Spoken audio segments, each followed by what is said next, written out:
yaitu tentang pengertian kantor. Ada yang tahu pengertian kantor itu apa? Dapat diingat? Tangan dong. Nah, boleh. Kantor itu tempat kita bekerja atau melakukan kegiatan. Betul. Kantor adalah tempat bekerja dan untuk melakukan kegiatan. Ulang dulu dong. Materi sebelumnya kan kita membahas tentang pengertian kantor, yaitu suatu tempat untuk bekerja. Namun secara lengkapnya kantor adalah suatu tempat untuk memberikan pelayanan, yang mana kalian kan nanti calon-calon orang kantor nih. Nah, kalian pasti nanti memberikan pelayanan kepada klien. Adapun contoh kantor di lingkungan kalian itu ada di sekolah. Sekolah itu bisa menjadi sebuah tempat kantor bagi siapa? Bagi guru. Di sini Bapak sedang bekerja, Bapak memberikan pelayanan kepada klien Bapak. Klien Bapak siapa? Kita. Klien Bapak itu pada siswa agar Bapak bisa lebih memahami materi. Untuk selanjutnya kita bakal membahas tentang fungsi-fungsi manajemen yang ada di kantor. Nah, materi presentasi yang ada di hari ini, yang pertama ada pengenalan fungsi manajemen, yang kedua ada tentang fungsi manajemen, dan yang ketiga adalah fungsi manajemen. Adapun tujuan pembelajaran pada hari ini, yang pertama kalian itu nanti bisa menjelaskan fungsi manajemen, yang kedua mengetahui tahapan fungsi manajemen itu apa aja, dan yang ketiga mengetahui pentingnya fungsi manajemen pada dunia perkantoran saat ini. Terus capaian pembelajaran yang Bapak harapin nih setelah kalian menghadiri pembelajaran ini, kalian itu nanti bisa mengetahui dan memahami fungsi manajemen, terus tahapannya itu nanti ada apa aja. Terus kalian bisa paham nih pentingnya fungsi manajemen. Kalau misalkan kalian nanti pas kerja, fungsi manajemen ini pentingnya untuk apa dan penerapannya bagaimana. Terus kalian bisa mengkaitkan fungsi manajemen dalam kehidupan kalian sehari-hari. Nah, sebelum kita lanjut nih ke materi, ada yang tahu apa itu fungsi manajemen? Boleh? Jangan mas.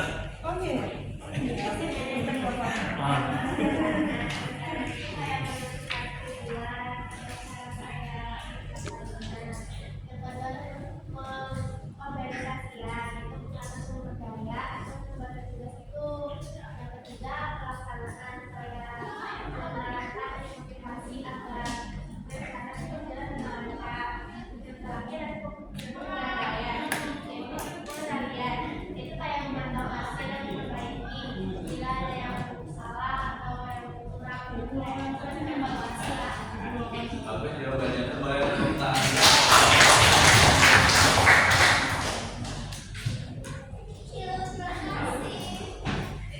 Oke, benar banget katanya. Terus berarti beberapa dari kalian harusnya udah paham nih apa itu fungsi manajemen. Terus kayak manajemen itu apa sih fungsi-fungsinya yang ada di kehidupan nyata. Nah, jalur udah paham, berarti Bapak mau kita ada games dulu nih. Bapak mau lihat siapa lagi nih yang bakalan paham atau siapa lagi nih yang paham fungsi manajemen itu ada apa aja. Kalian ada yang semua kan? Yang kita semua? Internet ada? Nah, boleh akses buat gamesnya. Itu ada kuis untuk akses kalian.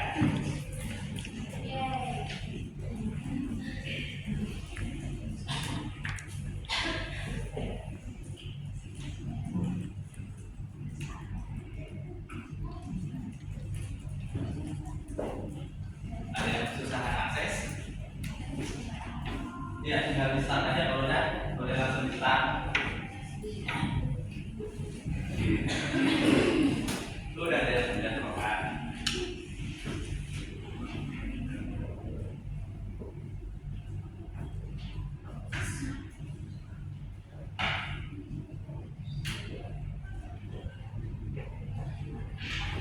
Bisa semua aksesnya?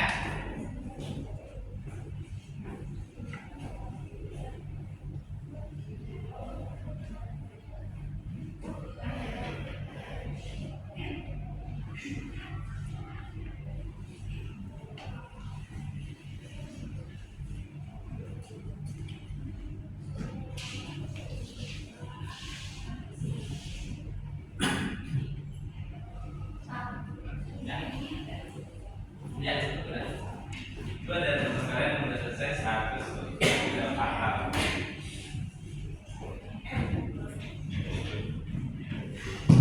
Udah banyak yang selesai berarti nih ya.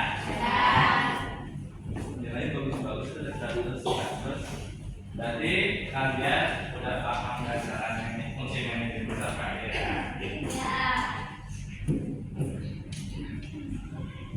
Oke, berarti kita bisa lanjut nih kalau pengertian fungsi manajemen. Kita boleh Pengertian fungsi manajemen. Lawrence dan Lee 2010 berpendapat bahwa fungsi-fungsi manajemen adalah ilmu dan seni untuk merencanakan, mengorganisasikan, mengarahkan, mengkoordinasi, serta mengawasi produksi manusia dengan bantuan alat sehingga dapat mencapai tujuan secara efisien dan efektif. Menurut Griffin 2008, bahwa fungsi manajemen adalah bagian dari proses perencanaan, organisasi, koordinasi, dan pengendalian sumber daya agar tujuan yang akan dicapai bisa dapat lebih efektif dan efisien. Nah, jadi di depan kalian ini udah ada dua pendapat dari para ahli tentang fungsi manajemen itu apa. Nah, dari dua pendapat ini bisa kita ambil kesimpulan nih kalau misalkan fungsi manajemen adalah sebuah ilmu dan proses dalam merencanakan, mengorganisasikan, menggerakkan, dan mengendalikan seluruh sumber daya dalam suatu organisasi untuk mencapai tujuan secara efektif dan efisien. Jadi bisa kita ambil kesimpulan nih kalau misalkan fungsi manajemen ini adalah sebuah proses, sebuah bisa dibilang tahapan step by step bagaimana caranya sebuah organisasi untuk mengatur seluruh sumber daya dalam suatu organisasinya untuk apa? Untuk mencapai tujuan secara efektif dan efisien. Jadi kata kuncinya mengatur sumber daya dalam suatu organisasi untuk mencapai tujuan secara efektif dan efisien. Selain itu, tujuan fungsi manajemen adalah untuk mencegah agar sebuah perusahaan atau sebuah organisasi ini biar nggak kayak pasar. Kenapa sih bisa kenapa biar nggak kayak pasar? Nah, itu nanti akan dibahas di dalam tahapan fungsi manajemen. Di dalam tahapan fungsi manajemen itu sendiri ada 4. Yang pertama perencanaan, pengorganisasian, penggerakan, dan pengawasan. Dan ya. Di sini di tahap fungsi manajemen. Yang pertama ada tahap perencanaan, yang mana dapat berubah bagaimana cara sebuah organisasi untuk menentukan tujuan, menentukan arah, menentukan target dalam pencapaian tujuan target, serta pengalokasian sumber daya yang digunakan agar bisa menghasilkan output yang lebih efektif dan efisien. Sebagai contoh di dalam tahap perencanaan.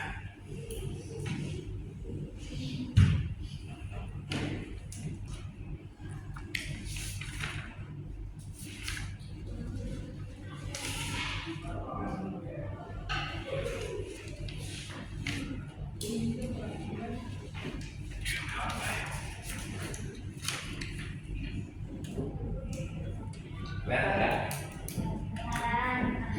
CS Customer Service. Nah, kalian kan sebagai MP atau MPLB kan salah satu peluang karir kalian nanti bisa menjadi Customer Service nih. Nah, kalau misalkan nanti dalam suatu kantor ada ruangan divisi sendiri atau divisi kalian sendiri untuk divisi Customer Service. Bayangin kalau misalkan divisi kalian, kantor kalian, atau ruangan kalian itu bersebelahan dengan ruang akuntan, yang mana sekatnya itu tipis, dinding kalian tipis, nggak ada peredam suara, terus kalian pastikan terima telepon, kalian bisnis, terus sedangkan akuntannya mengalokasikan ruangan harus tenang, harus damai, harus fokus nih. Gimana perasaan akuntan yang setiap hari dengar kalian teriak-teriak, nggak fokus, terus pasti kan mereka mikir, ih apaan sih tiap hari ya gini mulu, tiap hari bisik mulu, karena perencanaan itu kurang, karena sumber dayanya secara maksimal. Dia nggak bisa menata ruangannya. Jadi ruang customer service ini harus ditempatkan di tempat yang memang agak jauh dari ruang-ruangan atau divisi-divisi yang memang harusnya tenang, sepi. Nah, makanya tahapan fungsi manajemen ini bisa dibilang sebagai mencegah agar suatu kantor ini berjalan dengan baik, biar nggak kayak pasar, biar nggak bisik, biar nggak kacau, biar nggak berantakan. Sampai sini paham? Oke, lanjut ke tahap pengorganisasian. Di tahap pengorganisasian ini meliputi kegiatan yang menentukan penempatan sumber daya manusia agar sesuai dengan kompetensi dan jenis pekerjaannya untuk memaksimalkan hasil kerja para pegawai. Di tahap pengorganisasian ini sendiri, kalian kan sebagai efek tadi kalian itu harusnya masuk ke jadi customer. Bisa nggak kalian kalau misalkan nanti tiba-tiba kerja jadi IT? Bisa. Kalian disuruh coding bikin aplikasi. Nah, berarti apa? Tahap pengorganisasian di kantor tersebut jelek karena hal itu tidak ditempatkan pada bidangnya. Kalian itu harusnya di FP bukan di coding. Kenapa kalian ditempatkan untuk IT? Nah, berarti pengorganisasian dari kantor itu jelek. Pengalokasian sumber daya manusia itu tidak terlaksana dengan baik. Jadi seseorang itu dihargai pada tempatnya yang tepat. Ada yang mau ditanya sebelum ini? Apa cukup jelas? Lanjut ke tahap penggerakan. Yang mana tahap penggerakan ini dilakukan untuk menghasilkan kinerja yang efisien dan efektif dengan cara menciptakan suasana kerja yang lebih nyaman dan dinamis agar para karyawan nyaman untuk bekerja. Salah satunya adalah motivasi kerja. Kalau misalkan kalian kerja lembur nih, tiap hari lembur, tiap Sabtu Minggu juga disuruh kerja, kalian mau apa enggak? Enggak. Tapi kalau misalkan kalian dimotivasi, nanti kalian bisa dapat bonus 2 kali gaji kalian. Nah, itu salah satu tahap penggerakan. Jadi kantor ini memotivasi kalian agar output yang dihasilkan itu bisa lebih maksimal. Sebagai contoh tadi, kalian dikasih bonus, kalian dikasih tempat kerja yang nyaman, kalian dikasih mungkin uang makan, uang jalan, atau di tahap penggerakan sebatas tahu family gathering. Nah, suatu kantor menjalankan family gathering itu sudah termasuk ke dalam tahap penggerakan. Lanjut ke tahap fungsi pengawasan, di mana tahap fungsi pengawasan dijalankan dengan tujuan untuk mengukur kualitas kerja, pencapaian tujuan atau target organisasi, evaluasi hasil akhir kerja, dan pemberian alternatif solusi atas penyimpangan yang terjadi. Jadi di tahap pengawasan ini bisa dibilang tahap evaluasi kinerja kalian ini nanti dinilai apakah kerja kalian benar apa enggak, kerja kalian bagus nih atau enggak.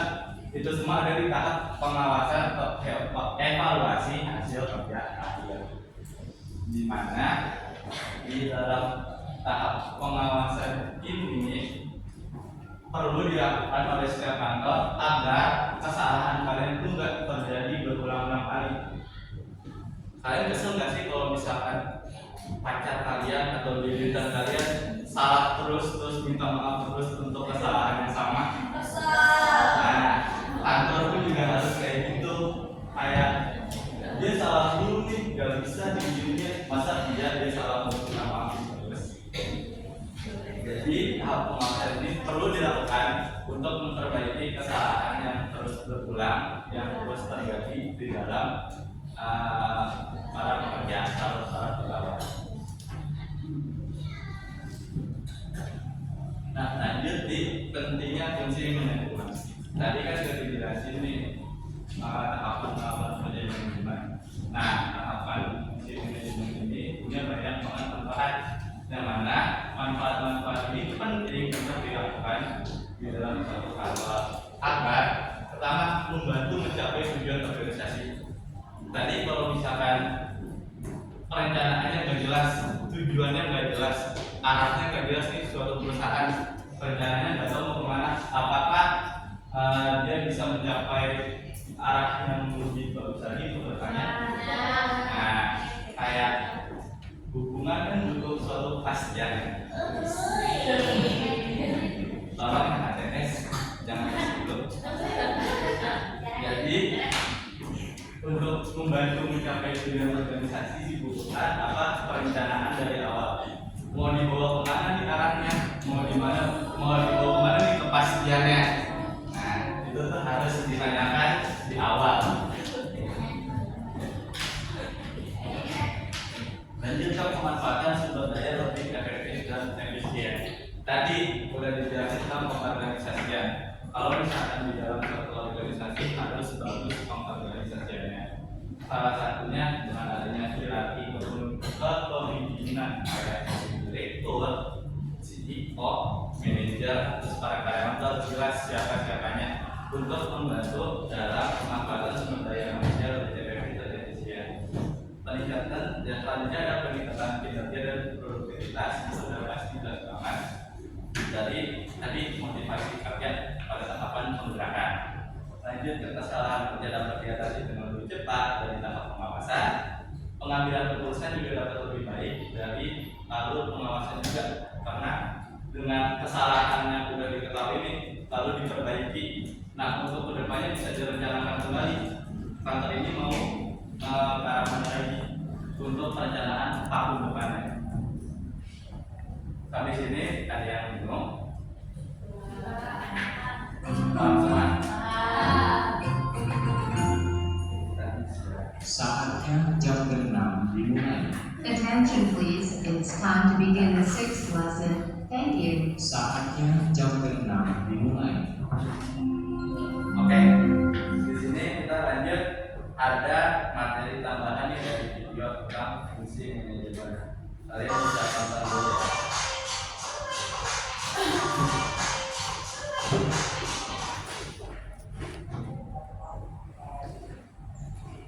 Videonya tentang plan of action yang mana tadi juga jadi P adalah planning atau perencanaan, O itu organizing atau pengorganisasian, A itu executing atau penggerakkan, terus juga C controlling atau mengawasi, yang mana tadi sudah dijelasin kalau misalkan fungsi itu penting untuk dilakukan di setiap kantor untuk menunjang dalam segi kegiatan atau aktivitas di perkantoran itu sendiri.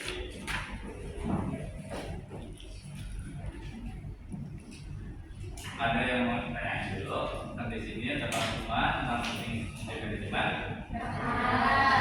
Kalau penerapannya dalam kehidupan, jadi ngomong, mau dikasih contoh lagi. Contoh penerapan dalam kehidupan tentang fungsi manajemen. Yang pertama planning. Di sini ada yang punya kegiatan organisasi. Nah, kalau misalkan kalian mau bikin event nih, pastikan kalian ada yang namanya proposal. Nah, proposal itu sebagai contoh awal dari planning. Kalian ini perencanaan eventnya tadi. Eventnya ini mau dibawa kemana nih tujuannya? Tujuan awalnya ini udah jelas nih, kayak eventnya mau dibawa ke event olahraga kemarin, voli. Itu udah pasti kayak harus ada netnya, harus ada tiangnya, harus ada bolanya. Itu kan gak mungkin kalau misalkan ada event bola voli tapi kalian nyiapinnya gitar. Oh iya, terus ya. Makanya harus disiapin. Itu salah satu contoh penerapan POA dalam kehidupan.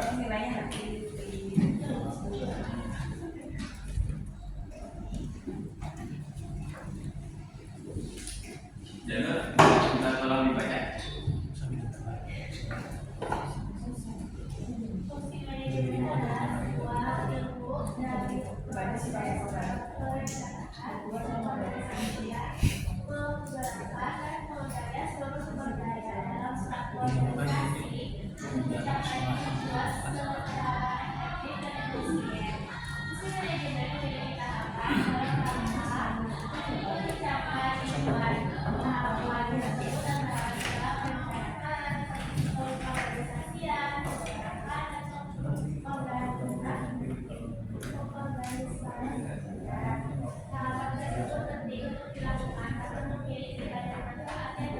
dirasakan oleh organisasi atau lembaga